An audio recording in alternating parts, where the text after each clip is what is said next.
नमस्कार, आप देख रहे हैं हल्ला बोल टीवी। मैं हूं खुशीराज। भरत तिवारी के परिजन आज बिलौटी गांव से प्रशांत किशोर से मिलने बेटा आश्रम पहुंचे और उन्हें भरत तिवारी एनकाउंटर के विरोध में होने जा रहे महापंचायत में आने का अनुरोध किया। प्रशांत किशोर अब परसों यानी 24 जून को शाहपुर के बिलौटी गांव जाएंगे और महापंचायत से भरत तिवारी एनकाउंटर के खिलाफ बड़े आंदोलन का ऐलान हो सकता है।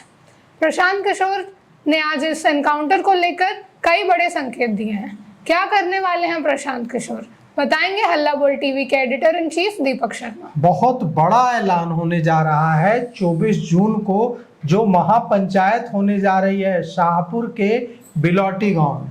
वहां प्रशांत किशोर का जाना और उस महापंचायत में भारी जुटान होना यह महज सहयोग नहीं है, एक बड़े आंदोलन की तैयारी हो रही है, जो सम्राट चौधरी के मुख्यमंत्री बनने के बाद पहली बार इतना बड़ा आंदोलन होने जा रहा है।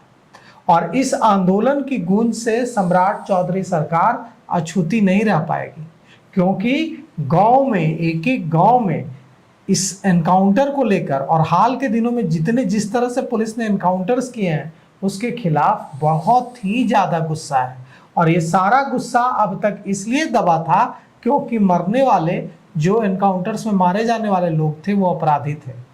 तो लोगों को लग रहा था कि अपराधी मारे जा रहे हैं, लेकिन जब से भरत तिवारी का एनकाउंटर हुआ है, जो मानसिक रूप से बीमार व्यक्ति है, यह पुलिस कह रही है, यह सरकार कह रही है, मानसिक रूप से बीमार व्यक्ति का एनकाउंटर, जिसने हथियार डाल दिए हों, उसके बाद 3 गोलियां मारी गई उसके परिजनों के सामने उसको, और उसके शरीर से निकलती है 5 गोलियां।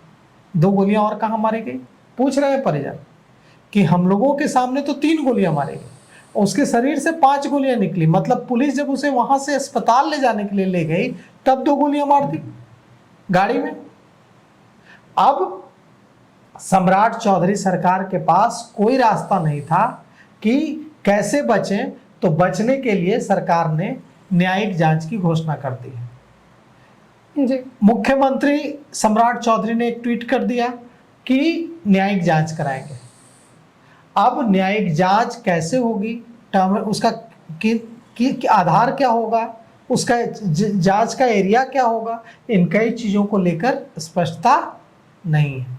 अब सवाल यह उठता है कि प्रशांत किशोर क्या करने जा रहे हैं।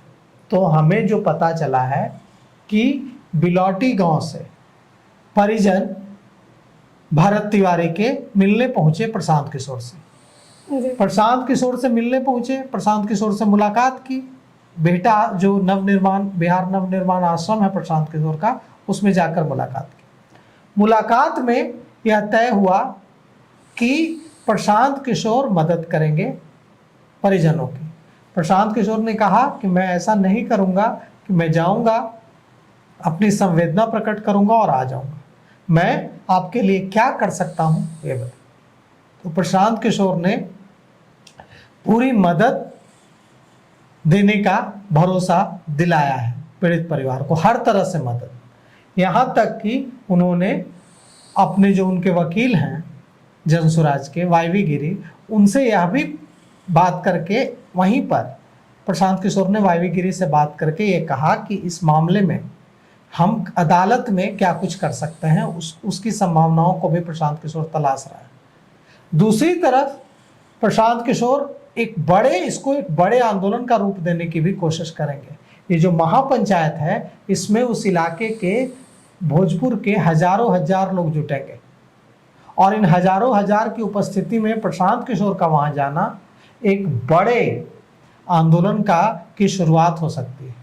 और यह आंदोलन इतना पावरफुल हो सकता है, इतना ताकतवर हो सकता है कि सरकार के होश उड़ा सकता है।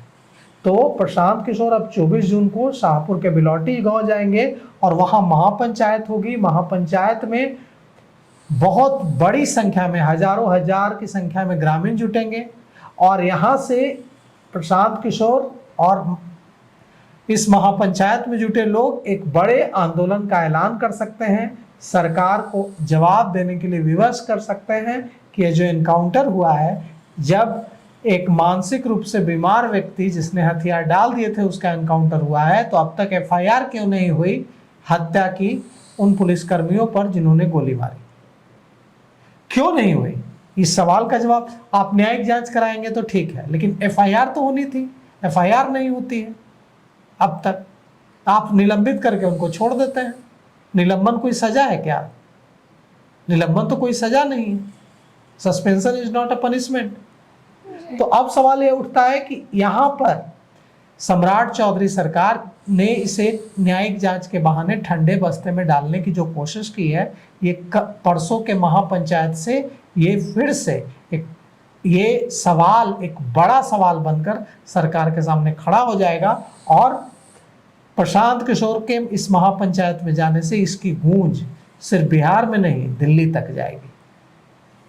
तो सुना आपने, इन सब पे आपकी क्या राय है कमेंट बॉक्स में बताएं। आगे की खबरों के लिए देखते रहें हल्ला बोल टीवी। धन्यवाद।